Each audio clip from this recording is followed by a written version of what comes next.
Trish, I can't hear you. Hey, everybody. I was talking and we weren't here yet. So welcome again to our Sunday evening Zoom call. I am so glad that you are joining us. And tonight we have two very special guests. I'm very excited to hear their stories. But I am going to have Pam introduce Pamela, our first speaker, because she's the one that knows the most more. There we go. Take it away. It is my pleasure to welcome someone with such a wonderful first name. We met after convention last year on the way to the airport. We were all pretty much dead and tired, so we didn't have a chance to learn very much, but we became Facebook friends, and I've been following her and seeing her posts and her messages, and she has such a powerful story, and I'm not going to say anything else, and Trish will find that extremely odd. And what I want to introduce to you, my friend Pamela Thorndike. Thank you. Thank you, Pamela. Yes, great name. I remember this, I was recalling our meeting, and we were actually all in a shuttle, and we were tired, but there was this great energy that we all had about what had just happened. And so convention is coming up, and it did.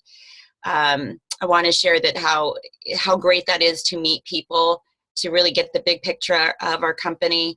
And I was just so impressed with the caliber of people. And I haven't seen that really in the workplace in a really long time. And that's something that I was really looking for.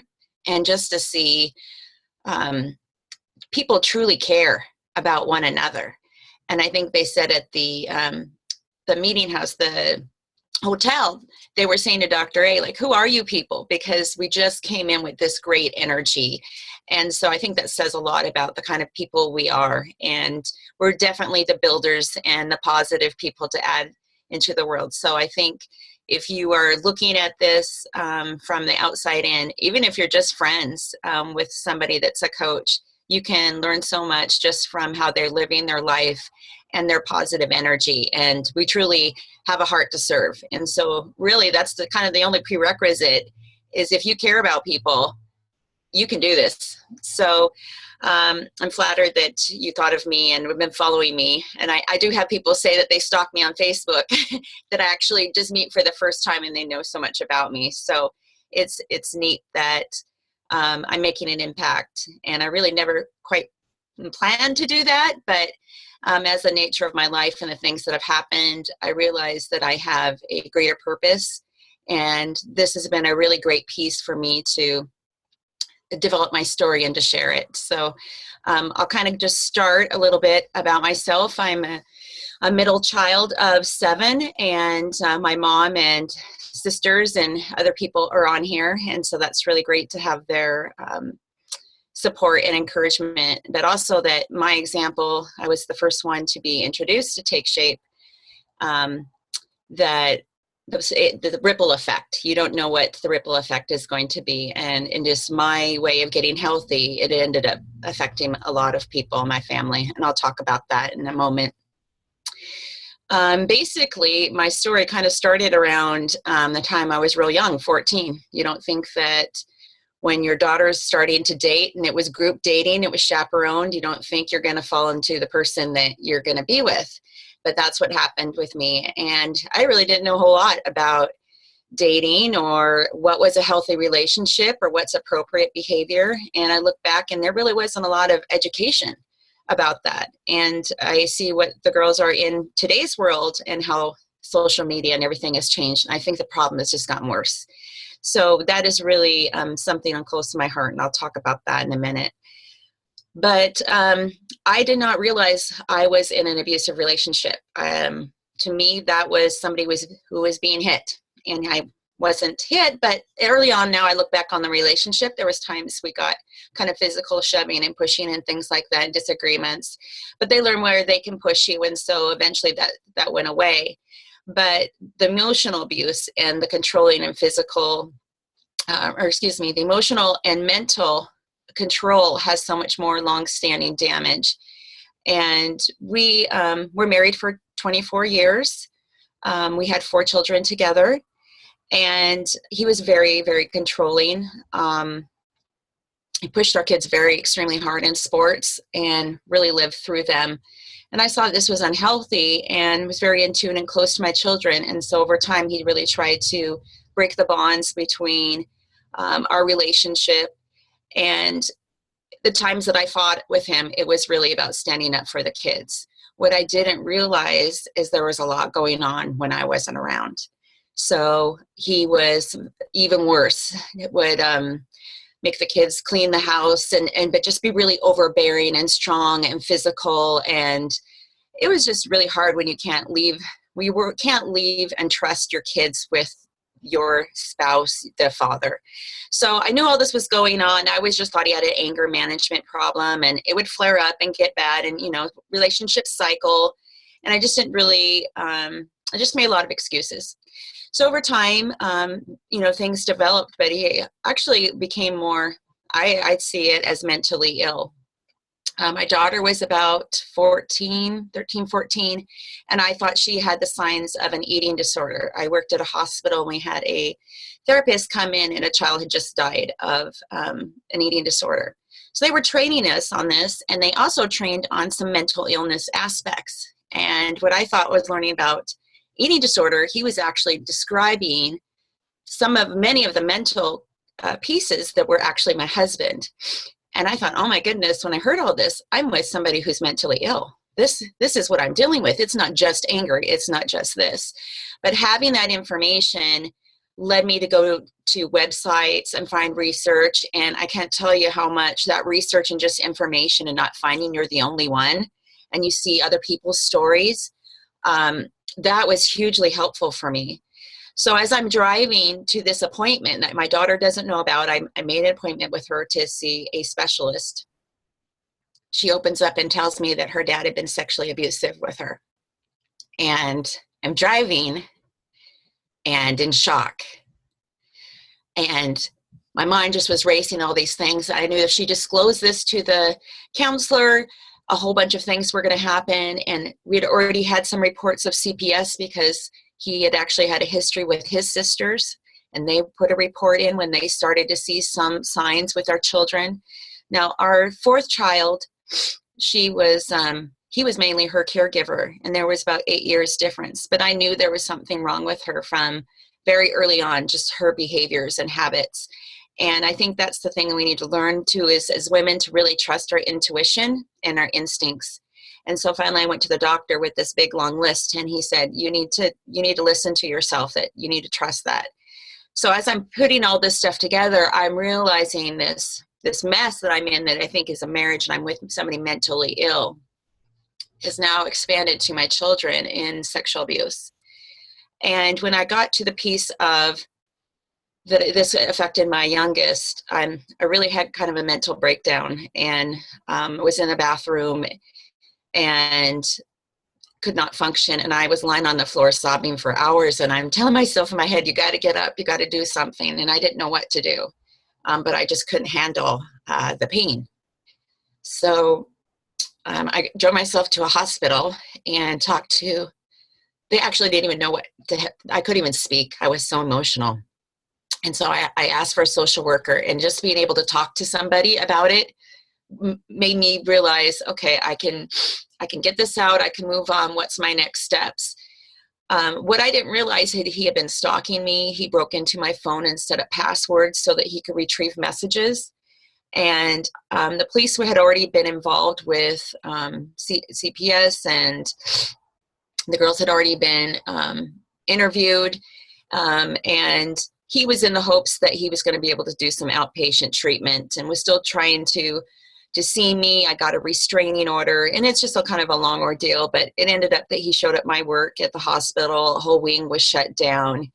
The police gave him chances after chances when I was told there was no tolerance. So all the things that you look to help you were not there for me. At work, I tried FMLA leave. They said I didn't qualify. And as a woman, you're just feeling like, what am I to do when you go to all these systems and nobody is there for you to help? So I found out that my youngest had been abused, and I called into the police that day and said, I'm coming in to make a statement. He heard the police officer call me back and leave a message. And he had been sitting across the street from the house. I was alone. My locks had been changed. He called my son at school and said, I see your mom's car there. What's going on? And my son said, Lexi's getting picked up and stuff. So he knew I was alone and my youngest wasn't there. And I was getting ready for work and I just heard the door and I thought it was weird. And then the next thing I know, he's standing at me and he's like, why are you talking to the police? And my face was just in shock because I was like, how did he know this? But I could see he was just so enraged, and a side of him I had never seen before. And from that point on, he just started attacking me, and it was pretty much a fight for your life. Everything was being thrown and tossed, a huge ruckus.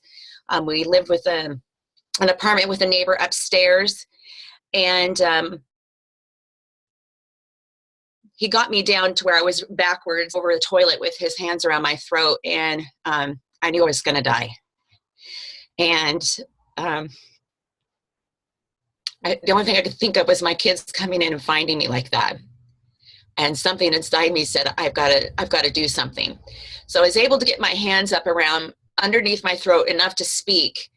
And I said, why are you doing this to me? And it was as if a switch, a light went on. In a minute, he just flashed and he could see what he was doing. And but he also was noticing what was going on around us. And I think at that time he was decided, we need to get out of here because we made too much sound. The police are probably coming. He was very paranoid. So anyways, he's trying to get me into the car. And I thought, well, what can I do? And so I ran to the phone. He got the phone from my hand, threw it against the wall, broke it. I tried to grab my cell phone because I thought if I dialed 911 and put that in my pants, I could maybe dial it from the car. So all these things were, and I just thought that's probably not a good plan. So I run for the door and I'm able to pull it back just enough before he can and slams it. But I screamed out, help. And just as that time, a neighbor was riding on his bike, that split second as the door was open, he heard me cry. And I didn't know this at the time. So he slams the door and he's like, I just need to talk to you and trying to get me to calm down. And so he's pushing me out and getting me into the car. And something said, do not get in the car, do not get in the car. I just knew, but I looked around, I couldn't outrun him. There was nobody outside.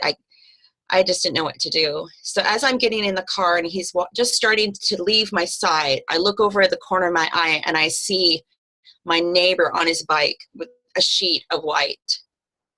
He's on the phone with the police. Get behind this guy. So I did that and he ran away. And pretty much for a week he was on the run. And he was just waiting for money to hit his account. He had already set up ways where he was going to live outside of the States. And I thought, if he gets away, I will be like that woman is Jennifer Lopez in the movie Enough, where she's ready to move, constantly has to change her name because I knew he would never, ever give up on me or his kids. And so I slept with a knife underneath my pillow. And kind of a long story short, in the middle of this, I worked at the hospital. They let me go because I didn't show up for work, even though I called in and said I had this. I worked in a social work department.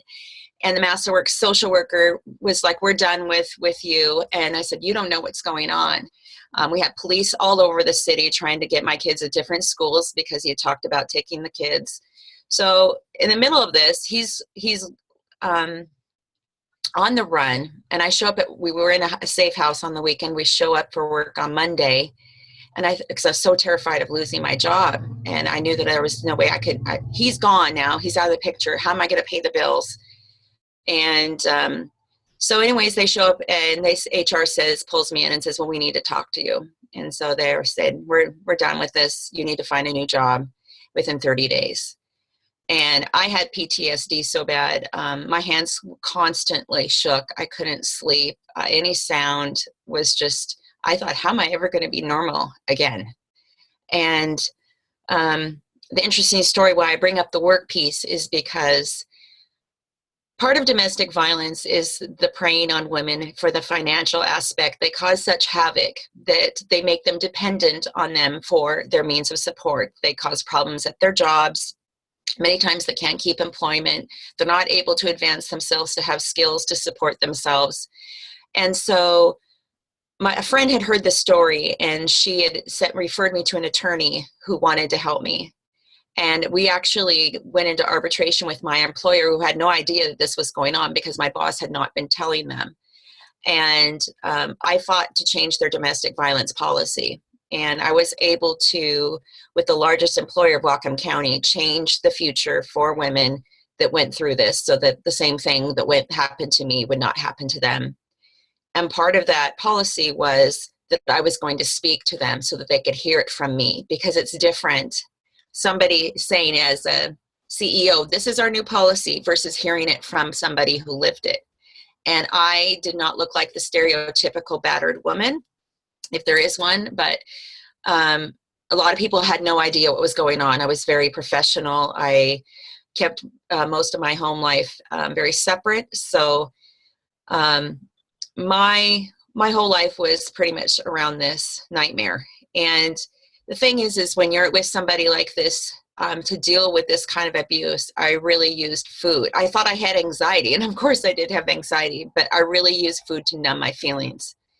And food is still something that I struggle with to this day. And I am constantly learning in this journey of this road I have with food, that I grew up with an obese father, and I had great shame about that. And that's a whole nother story, but it led me to have body image concerns. And I was so afraid of being overweight that I didn't have a healthy image of how I looked. But in this process, I go back to school. I'm in a nursing program. I'm trying to get my life back together. I meet a great man. We get married. I'm like, great, this is turning my life around. And a month after I got married, I found out I had breast cancer. So I go in for a routine mammogram.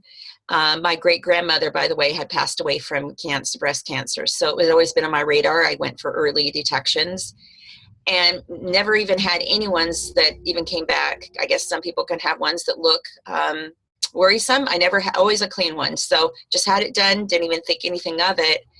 And when they called me in to tell me this, I just was in, as in most people are, in shock. But to tell my daughters, who had already been through, pretty much hell, that they were going to have to watch me go through this was the hardest thing. And that was a very difficult time. And I think for any woman who's losing her hair or part of her femininity, like your breasts, it's a huge blow to your femininity. I'm very much a girly girl.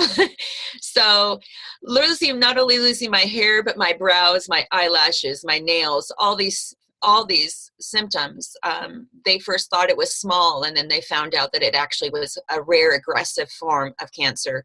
So instead of just going and having surgery like we had planned, and this was 3 weeks out, I'd already met with a doctor. When they got the MRI results and found out it had spread, they said, we have to start chemo next week. You need to have a stress test. It was a whole battery of all these things. And this was January 1st, New Year's Eve day or whatever. And I have to find out that I was not even prepared for that. So it was much more severe than what we had thought. So that was a very hard time. And, the thing that is interesting to me is that when I found out I had cancer, the first thing I thought was at least I'd lose some weight and I could have maybe a positive come out of this. And that was not me. I actually came out heavier due to the drugs. So the drugs actually had a reverse effect, and I looked really bloated and very unhealthy. By the time I was done with treatment, and this was about almost a year of treatment, because I had to go through several months of chemo, surgery, and then several months of radiation. And I did this while working.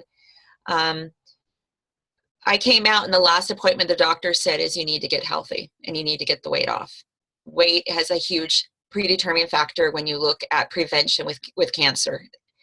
So I knew I needed to do this. I challenged myself. I joined a gym. And I'm a competitive person, so I thought this challenge where you win $1,000 and you hire a trainer, and I did it. I even did all the meals and many of the things that we are taught to do with our health system. Was doing all that, and nothing changed till the food and nutrition changed. And I had just been killing myself, this high energy. So at the weigh-in, the final weigh-in, I had lost 5 pounds, and it was the worst day. I had been running stairs. I had been doing all this stuff. My family had been watching me do this, so for them to see me not be successful. And I thought, I can't keep this up. How am I going to get my weight down? Nothing was working. The story that I have to share is that we don't know who we can help, but I did not know my health coach. And we always say we're looking for the people that are looking for us. And I was looking. I was praying. I was like, I need to find something. I had no idea, and I wish to God that I'd found this years ago because of the quality of life that I could have had. But I was at a nail salon getting my nails done, struck up a conversation with Julie Judy, who's my health coach and global director. We started talking about my job, and my job was very, very stressful. And I knew that on the road to health, eliminating stress was really a key. So I really immediately was interested in the coaching opportunity because I'd been a basketball coach, soccer coach. It was kind of natural for me to be a cheerleader, but I really liked the health aspect. And I loved the whole idea of the whole mind, body, spirit, finances, the whole big picture, because we are so much more in health than just what we put in our body. Everything works together, and if something's out of balance, we're out of balance. So when I started with the food, I lost 27 pounds in 3 weeks. I couldn't tell you how happy I was. I couldn't believe the results. Chemo was stuck in your fat cells, so I knew that I was getting all of this junk out of my body. And we talked about our why and why we originally first wanted to. And for me, I had no energy. I came home and I was exhausted. And I'm alive and I'm feeling wonderful to be alive, but I'm not energy enough to live it. And I thought, I can't live my life coming to work and coming home and not being engaging to my kids and giving everybody the leftovers and nothing for myself. I just thought I could not live like this. So for me, my why was really having energy to live a full life. And so as we evolve, I have the energy. And so when I got that 27 pounds and I was feeling great, my daughters, my kids, you know, it runs in the family, this battle. So people were watching me and going, what are you doing? I had not seen my son. I'm married, and Todd had a son that doesn't live with us. The first weekend that he saw me, and after losing the weight, he nearly begged me, please, can I do this? And we knew he had an overweight problem, and we tried, what can you do? You know, it was just, kids are a unique challenge of its own. But we had him for the summer, and he's lost near 40 pounds. And that kid looks completely different and is a different person. So the ripple effect, you know, when we talk about that, is that my sister Nancy that's on, I think she's at 100 and almost 110 pounds. It's 108, I think I heard the other day. I mean, I have never seen her look like this. And there was a picture the other day of her smile that I never had seen before. And she had always had this smile on, but it was never full. It was never from inside. And you can tell that when people light up and they're happy, that comes from inside. And I saw that in my sister Jennifer, and my brother John was coming back to life and being an engaging father and feeling good for the first time. And I'd seen my mom, who had always been really fit most of her life, put on a lot of weight in the end of it and not feel good about that. And so to be able to help now my sister's children, my own children, my spouse, my mom, and then friends and people who would see me in the hospital walkway and just come up to you and say, what are you doing? You look like you have a light inside of you. And I was so happy, and I felt so physically good, and I couldn't even sit at a computer desk anymore and just type away. I had so much energy that I just felt so great. So the interesting thing about, you know, the road that you're on is you learn so much. And I thought I really struggled with cravings and sugar, and those were gone. And I thought, wow, I'm done with this. Like, I've conquered that. And what we have is a journey. So we evolve. And once you kind of go off program and you start feeling good, and if you start bringing those foods back in and you start to get out of balance and start to, it's like, wow, why do I ever stray? You know, I feel so good when I'm on the food. And so this program has completely changed my life. And the other thing too, the piece of it is that it's given me power that I haven't been able to have before. One of my young childhood dreams as a girl was watching Miss America on TV. And I would look up at her and I'd be like, the dresses, because I love fashion, but how well poised they were, articulate, strong. To me, they were like, you know, superheroes. And I just loved that. And I love their beauty. And as I was, I actually did a pageant, the same Mrs. Globe pageant in year 2000. And I represented Whatcom County. And I think I got Miss Photogenic, but I didn't win. But it was so hard for me to risk and put myself out that not getting the result I had anticipated sent me into a food spiral. So I just put all this weight back on and, you know, didn't go anywhere with it. And then my marriage fell apart. So as I'm walking Relay for Life, for some reason, I decided to look on my phone at Mrs. Globe. And the women on there were so amazingly beautiful. The system has grown over the last 16 years to a much larger scale. They're international. And it's planted the seed. And so I just started looking at some of the women off and on. And then one day, I heard Mrs. South Africa share her story. And she had an amazing story of a mother that died. She had to go through sexual abuse by her father. And so there was this resonance of, I could relate to her story. And she was out sharing this with people, but it wasn't who she was. That was a very small piece, because now she's so empowered by who she has become in this process. And I said, that's what I want to be. I have to do this. I have to be a part of this. So now as Mrs. Washington, you know, in 2 months, I'm going to be in Vegas in June in a swimsuit, no less. Or my worst fear, but we're going to make it happen. I'm going to be and hopefully, you know, if it's in the cards, then I will be going on to China at the end of the year. But as a regional spokesperson now, I talk about the Women in Need Foundation, and that is empowering women and families from abuse. The countries in China are women from all over Sri Lanka. I can't even name to you all the countries, but to me, all these different women who we all share the same stories, I think is a really awesome opportunity. My ex is due for parole this year, and actually in 4 months. And, you know, I don't know what that's going to bring. So my husband's really been strong about gun lessons, safety. Unfortunately, it's just the reality, because I know how obsessive he is. He probably will try to see us at some point. So just knowing the safety that I have had is going to be gone is a mindset thing, but I really feel like I have some work to do. And as long as I'm sharing my story and hopefully inspiring other women, you know, I have a long life ahead of me. That's my story. It's long. Well, thank you so much. It's just, I didn't know the whole story, and it's amazing. So I'm very inspired. I'm gonna move it over to Jessica, and we're gonna have excuse me. We are going to hold on. Let me move my view here so that I can see what we're doing. And let me Jessica as soon as I can find her. Thank you so much again, Pamela. Thank you. Okay, where did Jessica go? Wave at me. There you are. I can hear you.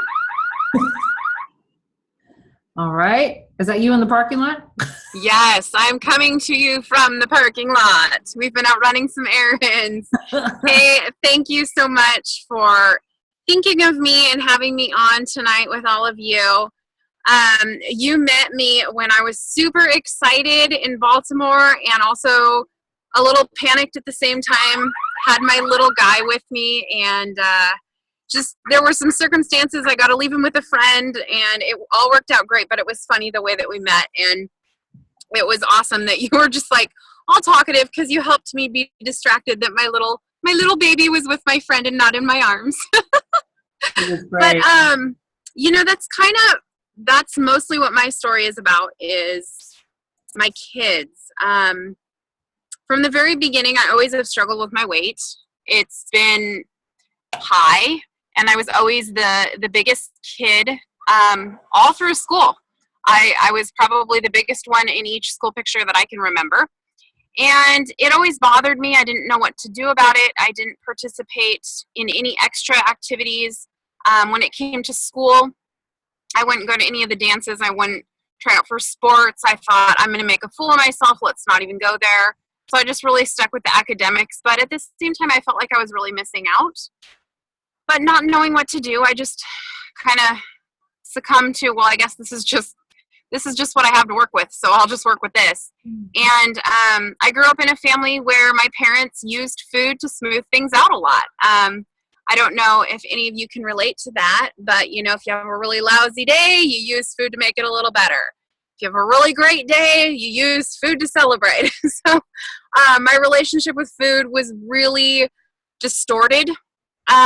It was my friend. It was there for me when things were good and when things were bad, like I said. And so, you know, like I said, I felt really stuck. I didn't know what to do. But when I had kids, especially after I had my first, I had a daughter, and I thought, oh my gosh, I'm thinking back in my head, all these mental, icky struggles, head chatter stuff that I've been going through. I don't want to pass that on to my daughter. Mm-hmm. And I thought, gosh, I've got to figure this out. So go back to dieting, which I had started when I was about 12 years old. None of it was ever successful, but it was really like, that's all I know. So let's try that again. And then had another daughter. And now I'm even heavier than when I had my first daughter. And I can't get any of the weight off. And I'm always hot and sweating and out of breath. And I never feel beautiful and exhausted mentally from all the mind stuff. Because I really spent a lot of energy thinking about food. I was just actually talking with my coach yesterday because we stopped by Starbucks. And I have the freedom now to walk into Starbucks and know what I want to get it and walk out of there instead of obsessing about what I'm going to get and what others are going to think of what I get and what others are going to think of the quantity of things I get or the size of things I get. So, you know, that's a little side note there, but it just goes to show that I didn't just lose weight, which you can see that's pretty easy to see when we do these pictures. But I lost a lot of the crud, the stuff that rolls around in your head all the time and just really takes up a lot of energy. And so to get back to my story here, I had my second daughter, still getting heavier, have no clue, crying for my kids because I'm like, oh my gosh, I can see it. They're getting heavy already. At young ages, I can see it in their face that they're getting heavy. And I know it's my choices for them and what I'm feeding them. And I've got to break this cycle. And that was when I just went back to the best diet that I ever knew. And I said, that's it. I'm just going back to the best diet. That's like all I can do besides just starve. And thank goodness at that time, my girlfriend had started getting healthy in front of me. Like visually, I could see it. She was losing weight, but she's also getting happy. And I remember thinking, how does that work? Because anytime I've ever dieted, I was quite the opposite of happy. I was straight up miserable. And so I avoided her really carefully because I was really scared to fail. And then I finally couldn't take it any longer. And I said, oh my gosh, what are you doing? And she's like, well, we're really focused on, you know, overall health, balance, fun, putting the fun back in your life. And I'm like, well, I want that. And I want that for my girls. And so I jumped on board with that. And I was not open to her coaching in the beginning, but I'm glad I warmed up to that. And the support made all the difference in the world. I lost 125 pounds before I got pregnant with my third child. And I maintained that for 7 or 8 months. And I could not believe that there was a plan for after you lost your weight that was realistic, because that was something I was also really concerned with was, okay, great, I can lose weight, but I've never been able to keep it off. So how does that work? And it's just like every time I had a question or a concern, my coach was there with, there's a tool for that. We have support for that. Don't worry. And I was like, oh my gosh, good. So then I get pregnant and I'm like, oh great, now what? But I was really excited because I honestly would have never gotten pregnant again if I wouldn't have figured out a way to achieve health, because my weight just kept getting higher and higher and higher. I was like, well, I can't get pregnant. That's only going to make things worse. And so this opened up the opportunity for me to have another child, which was a dream come true. So I got pregnant with my third. We found out it was a boy. We were over the moon excited. And then, and this is still really hard to tell, but at 8.5 months, we lost our son. And I share this because I think it's really important and because I don't want my son to be forgotten. And so, you know, after losing a child, your health coach doesn't call you and go, so how's your weigh-in? Because that's not what we're about. But instead, she shows up and she goes, how can I support you right now? And that's what we have. We have support for everything, no matter what life throws at you, no matter how crazy things are, like Pamela, what you were describing. I have no idea what that's like. But we have our own crazy in our life, and we've got support for that, no matter what it is. And after I lost my son, we wanted to try again because we did want another child, and I was able to hop on our program, and I lost 30 pounds in 3 months, got almost all the baby weight off, and then I got pregnant again within 90 days.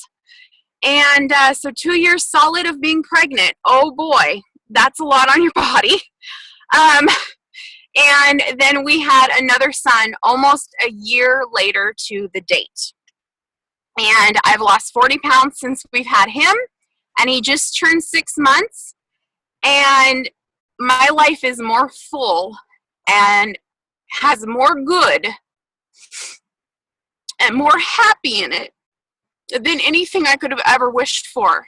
And 125 pounds of that, I think, is a piece to that, because I was carrying around a lot of what was holding me back from being who I wanted to be, from feeling free enough to be who I wanted to be.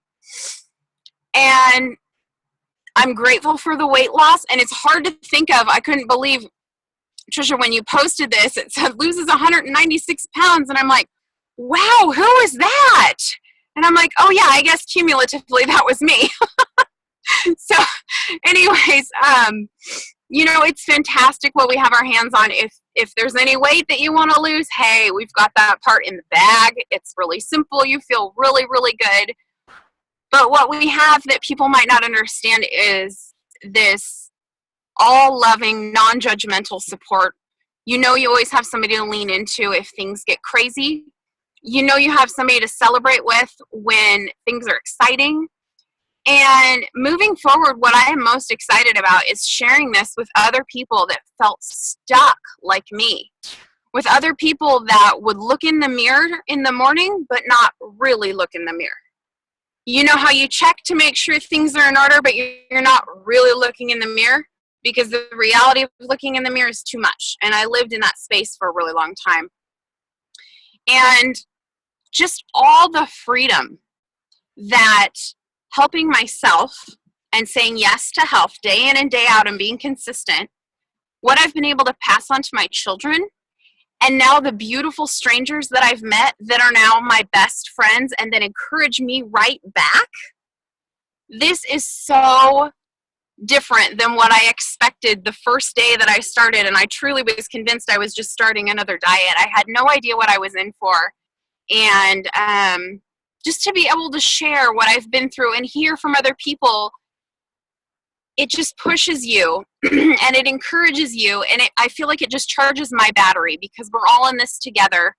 And we just want to keep refining who we are and bringing more good into our days, more good than not, and having more better days than not. And there's no perfect life. And when I said, I want to be healthy, life did not straighten out and pave this perfect road for me to walk down. Matter of fact, life got really challenging as soon as I decided I wanted to make some changes. But that's okay.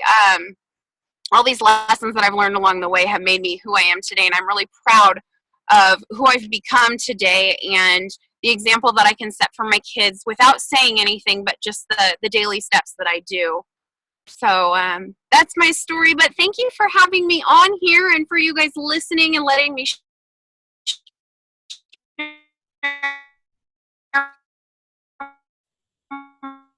my heart.